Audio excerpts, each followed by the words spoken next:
현재 백그라운드 속성은 뷰의 배경을 어떻게 채울 것인지를 지정을 해주는 그런 속성이기도 합니다. 보통 색상 코드 값을 샵하고 나서 RGB 코드 값을 지정을 하게 되어지는데 16진수 6자리를 통해서 우리가 웹 프로그래밍에서 색상 코드 값을 지정했을 때와 같은 관점일 거예요. 빨간색, 초록색, 파란색의 농도를 256단계로 16진수 두 자리로 표현을 해가지고서 하나의 색상 정보를 나타낼 수 있는 방법인 거죠. 다만 색상 코드 값이 같은 16진수가 두 번씩 반복되어진다라고 하면 예를 들어서 FF0000이라고 한다면 즉 빨간색만 강하게 들어가 있고 초록색과 파란색은 하나도 안 들어간 경우이죠. 그런 경우 조금 더 간략하게 나타내기 위해서 샵 F00이라는 형태로 줄여서 두 자리가 같은 내용이다 라고 한다면 같은 값은 한 번씩 쓰는 표기 방법을 사용할 수도 있습니다. 더불어서 16진수 6자리가 아니라 8자리를 통해서 소위 알파 채널 값, 즉 투명도 값을 설정할 수 있는 방법도 있습니다. 내가 투명한 색깔을 만들어낸다라는 거죠. 알파 채널 값이 FF라고 한다면 불투명한 색이 되는 것이고 00이면 완전 투명한 색이 되어져서 한 88 정도 되면 한 반투명한 정도의 색깔이 될 것입니다. 즉 밑에 배경이 배어 나올 수 있는 그런 색깔이 된다라는 것이죠. 몇 가지 색상 정보 값, 색상 값들을 입력을 해보면 될 텐데 우리 안드로이드 스튜디오에서는 특이하게도 이 색상 코드 값만 가지고서는 원하는 색깔을 쉽게 알 수가 없잖아요. 자, 그래서 내가 선택한 색상 값을 쉽게 나타내 주기도 합니다. 특히 이 색상 박스 부분을 마우스로 클릭을 해주게 되면 현재 색상 값을 수정할 수 있는 컬러 피커가 나타나게 되어져요. 예를 들어서 검붉은 색깔로 바꾸겠다 하고 선택을 해주고 나면 실제 색상 코드 값이 그 값으로 내가 선택한 값으로 바뀐 것을 볼 수 있습니다. 그 밖에 백그라운드 속성에다가는 이미지에 대한 리소스 값 같은 것들을 지정을 해줄 수도 있는데 그 내용은 뒤에 가서 살펴보도록 합시다. 일단 단일 색상 값으로 백그라운드 속성을 채울 수 있다 정도 살펴봅시다. 자, 그 다음에 또 중요한 기본 속성 중에 하나는 여백을 지정하는 속성이 있습니다. 자, 여백을 지정하는데 여백과 관련한 속성은 패딩이라는 속성과 레이아웃 마진이라는 속성 두 가지로 나뉘어집니다. 여러분들이 웹페이지를 작성을 했을 때에도 역시 패딩, 마진이라는 속성들이 사용이 되어졌었는데 우리 안드로이드에서는 패딩 속성은 뷰 자체의 속성인 것이고 마진이라는 속성은 레이아웃 언더바 마진이라고 붙었기 때문에 뷰 자체의 속성이 아니라 뷰가 컨테이너에게 요청하는 속성이다 라고 기억을 해두어야 할 것입니다. 자, 여러분들이 겨울에 날씨가 추워지면 패딩 점퍼 같은 것을 입죠. 그 옷이 어떻게 생겼는지 한번 떠올려 보세요. 천 안쪽에 오리털이나 솜이나 이런 보온재가 가득 들어있어서 내 몸이 부하게 보여지는 그런 옷을 패딩 점퍼라고 부르죠. 즉 패딩이라는 속성은 현재 뷰의 경계선과 내용물 사이에 여백을 부여해주는 속성인 것입니다. 쉽게 얘기해서 안쪽 여백이라고 불려지는 그 여백이 부여되어지는 속성이죠. 자, 상하 좌우의 속성들을 패딩이라는 속성 값으로는 한 번에 설정할 수 있고 패딩 어쩌구라는 표현들을 사용하면 예를 들어서 패딩 탑이라고 한다면 위쪽의 안쪽 여백만 따로 설정할 수도 있습니다. 자, 반면에 레이아웃 마진이라는 속성은 현재 뷰의 경계선에서 이 외곽과의 여백들을 설정하는 데 사용되어지는 속성입니다. 자, 내 경계 바깥의 여백이다 보니까 뷰가 스스로 설정할 수 있는 것이 아니라 뷰가 자신을 포함하고 있는 컨테이너에게 내 여백은 좀 이렇게 될 수 있었으면 좋겠어 라고 요청을 하고 그 요청이 허용되어지는 범위 안에서 설정이 되어지는 때에 따라서는 무시가 되어질 수도 있는 그런 속성이기도 합니다. 자, 예를 또 살펴보도록 합시다. 자, 우측 상단에 스플릿 뷰를 선택해서 우리 코드 뷰와 디자인 뷰를 한 번에 펼쳐놓고 봅시다.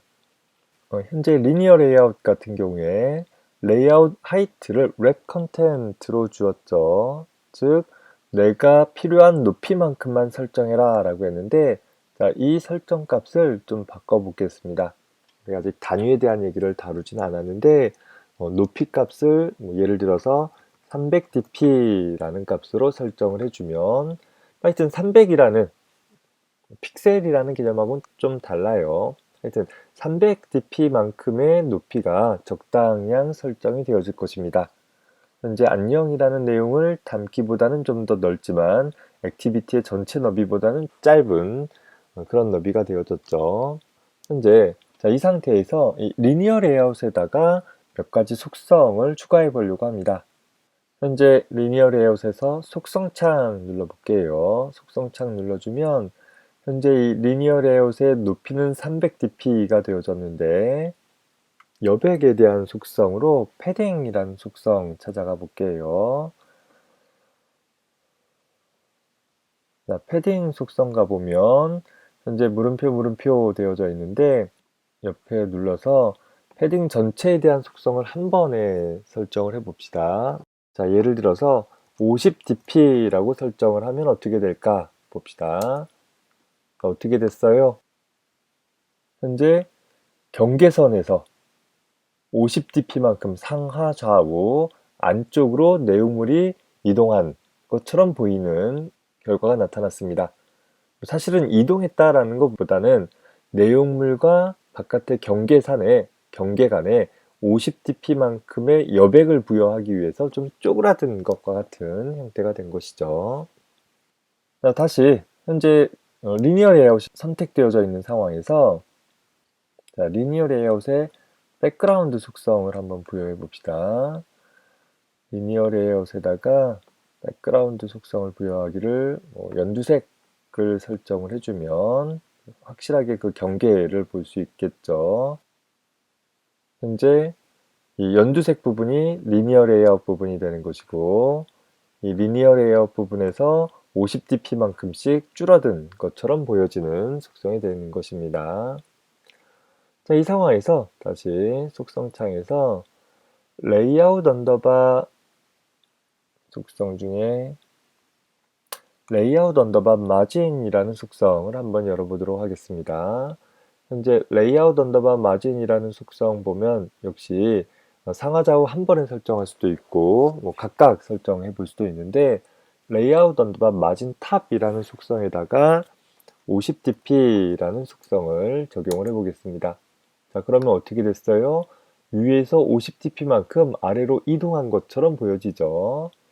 또 레이아웃 언더바 레프트 값에다가 50dp라고 설정을 해주면 역시 왼쪽 경계에서 50만큼 이동한 것처럼 보여지는 특징들이 나타납니다.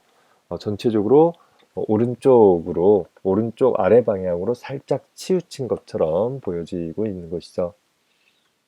자, 이렇듯 현재 레이아웃 언더바 마진이라는 속성은 경계선에서 바깥쪽에 대한 여백을, 패딩이라는 속성은 경계선 안쪽 여백을 결정을 한다라는 것을 눈여겨 보기 바랍니다.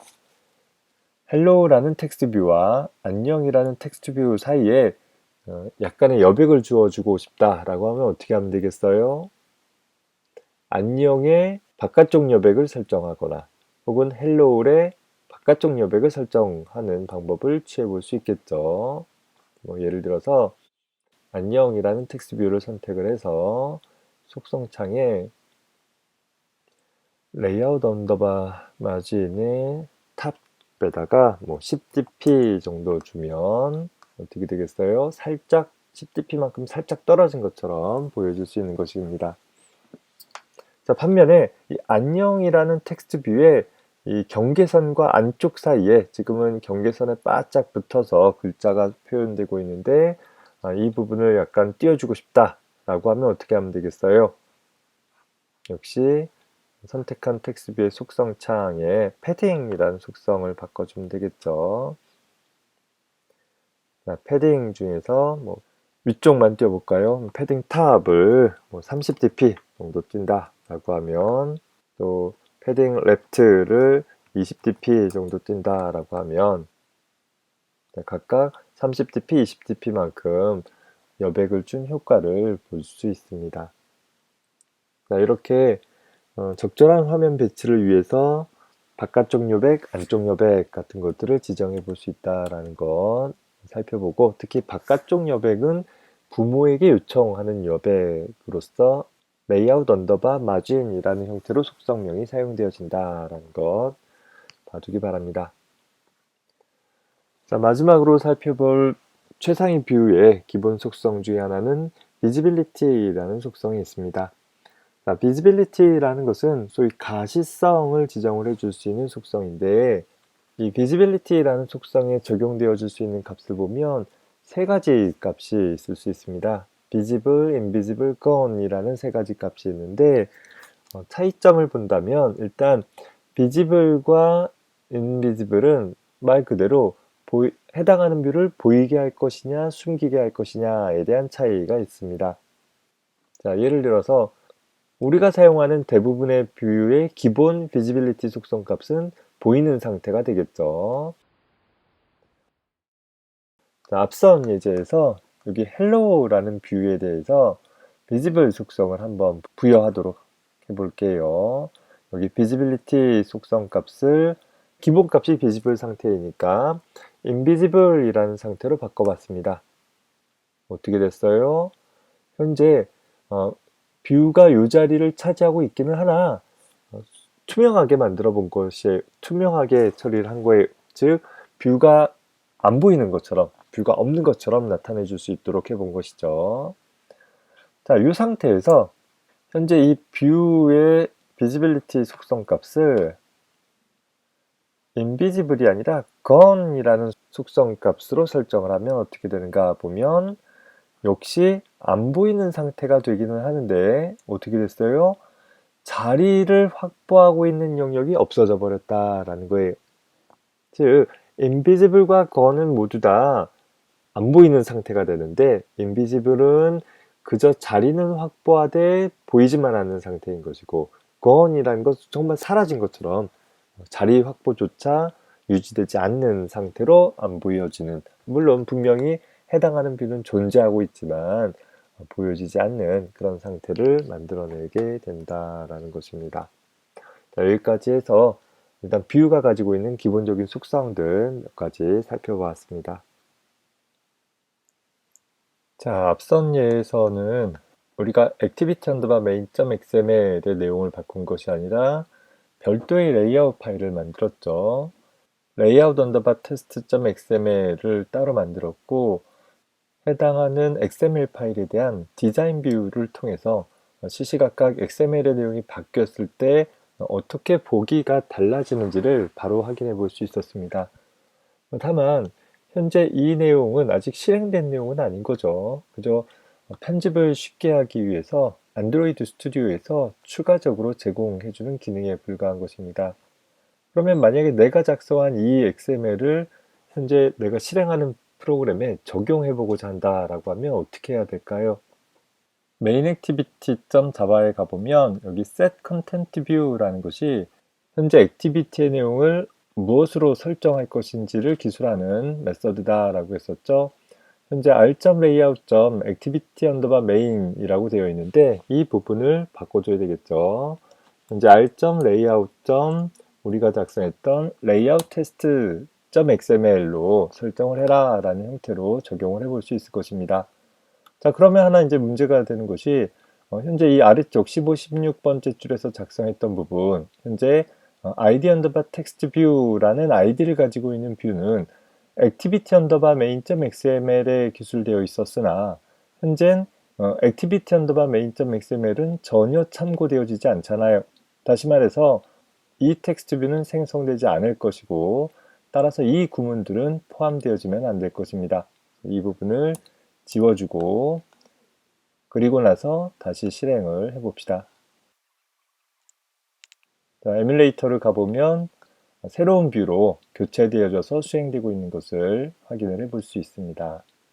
자, 이제까지 안드로이드에서 사용하는 뷰라는 클래스의 기본적인 속성들 몇 가지를 살펴봤습니다. 자, 다음 영상에서는 이 뷰를 기반으로 해서 우리가 즐겨 사용을 하는 위젯이라는 잘 알려진 사용자 인터페이스를 담당하는 그런 컨트롤들에 대한 소개들을 간단히 해보도록 하겠습니다.